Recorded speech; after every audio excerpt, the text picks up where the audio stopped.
Welcome everyone to the deep dive. Today, we're taking you on a journey to a really remarkable place, Odisha in India. hmm Our sources for this, well, they're like a master key, aren't they? Unlocking this rich tapestry where, ancient history isn't just stuck in the Yeah, not past. at all. It feels very much alive. Exactly. It's thriving right alongside some truly breathtaking natural beauty. So, our mission today is to pull out the most important nuggets, those surprising insights, to help you get genuinely well informed about this unique corner of the world. And it's more than just, collecting facts from the sources. What's really fascinating, I think, is how we're weaving together all this diverse information. We're trying to reveal the deeper meaning of Odisha. Connecting the dots. Connecting the dots, exactly, between its past, its present, and, well, the profound experiences it offers. It helps us grasp why this state really matters, historically and culturally. Okay, right. Let's dive in then. Let's unpack this. So our sources immediately place Odisha for us on India's eastern coast. And straight away, they hit us with this nickname, the Temple State of India. Yeah, and it really fits. It does. It's not just a catchy phrase. We're talking over 600 ancient temples.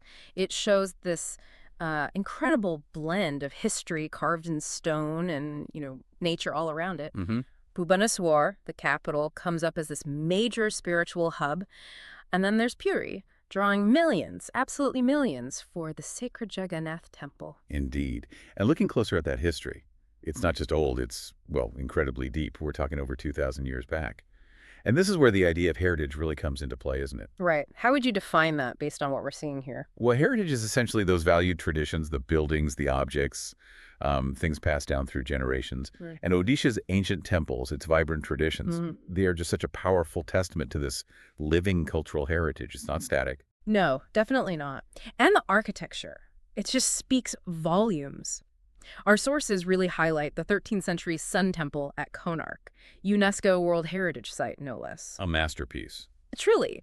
It's designed like a colossal chariot for the sun god, imagine that, with these 24 massive, intricately carved wheels.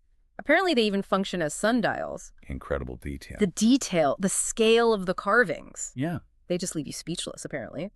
And then there's the Lingaraj temple in Bhubaneswar, which Yeah. the sources point to as a major site for Lord Shiva devotees, a classic example of Kalinga architecture. Ah, yes, the Kalinga style. That style really embodies the word ornate, doesn't it? How so? Explain ornate in It's- this context. Well, ornate means, decorated with really intricate or elaborate designs. It's not just a little bit of decoration. Yeah. And these ornate carvings you see on places like the Jagannath Temple and especially Konark, they're prime examples of this incredible Odia craftsmanship. It's storytelling in stone. Storytelling in stone, I like that.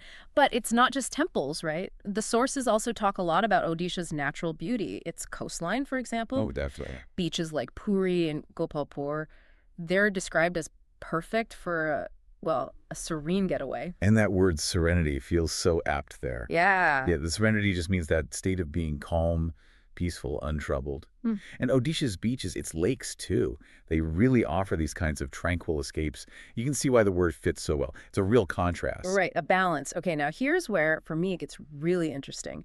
The cultural side, the traditions. Mhm. The sources spend quite a bit of time on the Rath Yatra festival, describing these absolutely massive chariots carrying Lord Jagannath through Puri streets. It's called a sight to behold. It really is. And this huge festival connects directly to the idea of pilgrimage. Ah, okay. Tell us about pilgrimage here. So a pilgrimage is basically a journey people take to a sacred place, usually for religious or spiritual reasons. And literally millions undertake this pilgrimage to Puri during Rath Yatra. It makes Puri one of India's absolute holiest pilgrimage sites. It's a massive undertaking for so many people. Wow. Millions. You can just picture the energy. And then there's Odissi dance, one of India's classical dance forms, the sources say. Yes. It's described as storytelling, but through these really graceful movements and very expressive gestures. And that connects right back to what we were saying about heritage, doesn't it? How so? Well, these traditions, like Odissi, like Rath Yatra, they are a huge part of Odisha's living heritage. They keep the ancient stories, the artistic expressions, alive and breathing today. Right. It's not just history books. It's happening now. Exactly. Okay, let's pivot a bit towards the natural havens again. Chilika Lake comes up a lot. Ah, Chilika, yes. Asia's largest brackish water lagoon, apparently. That's a mix of salt and fresh water, right? That's right. A unique environment. And it's teeming with life, migratory birds, especially in winter, and it's home to Irrawaddy dolphins. Which are quite rare. Yeah, those ones with the rounded heads. And again, the sources emphasize the serenity you can find there, a real sense of peace. Chilika is a fantastic example of a thriving ecosystem. Okay, define ecosystem for us in this context. An ecosystem is basically a community of living organisms, plants, animals, microbes interacting with each other and with their physical environment. So Chilika, with its unique water and all the life it supports, is a prime example. And the sources also point to Bhitarkanika National Park, another incredible ecosystem, known for its saltwater crocodiles and dense mangrove forests. Wow, crocodiles. And then you have Simlipal National Park, which is a major tiger reserve. Think stunning waterfalls, deep forests.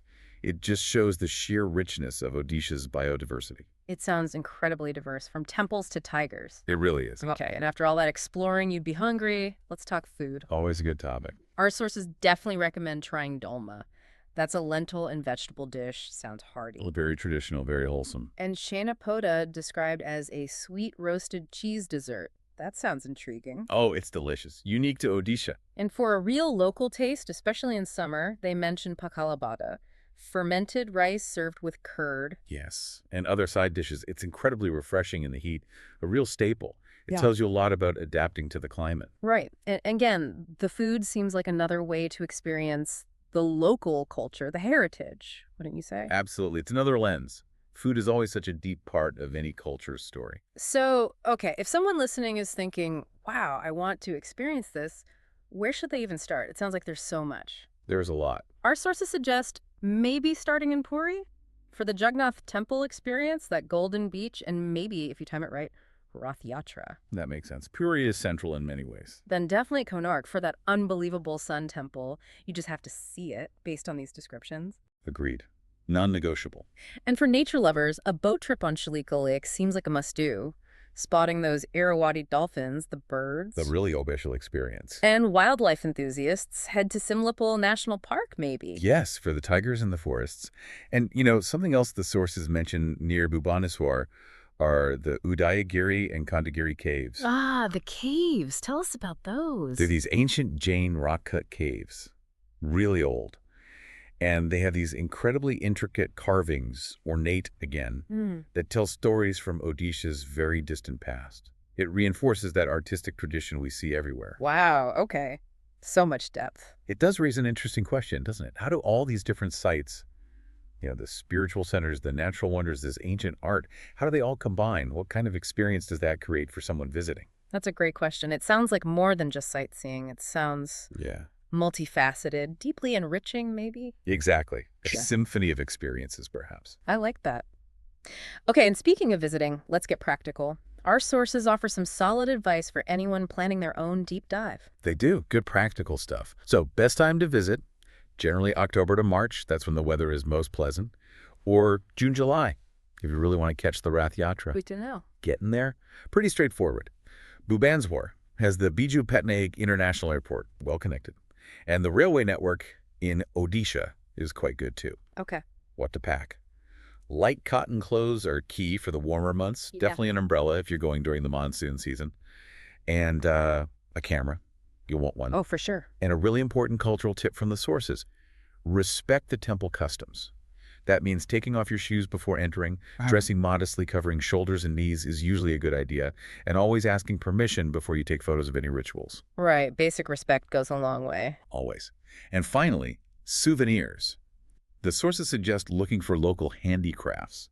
Things like Patachitra paintings. Those are traditional cloth-based scroll paintings, or Sambal Puri saris, known for their unique weave patterns. They really embody the artistic heritage we've been talking about. Perfect keepsakes. So, wrapping this all up, what's the big picture?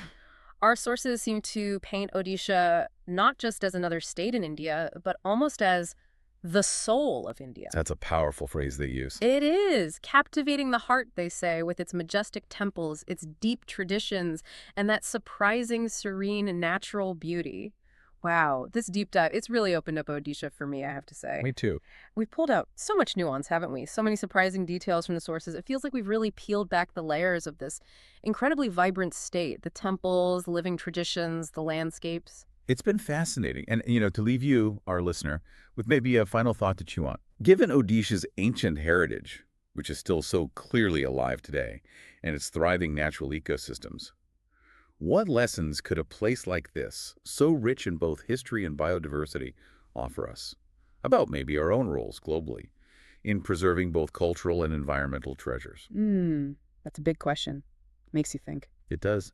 We'd encourage you to just ponder what aspect of Odisha really resonated most with you today, and perhaps, explore it a little further on your own.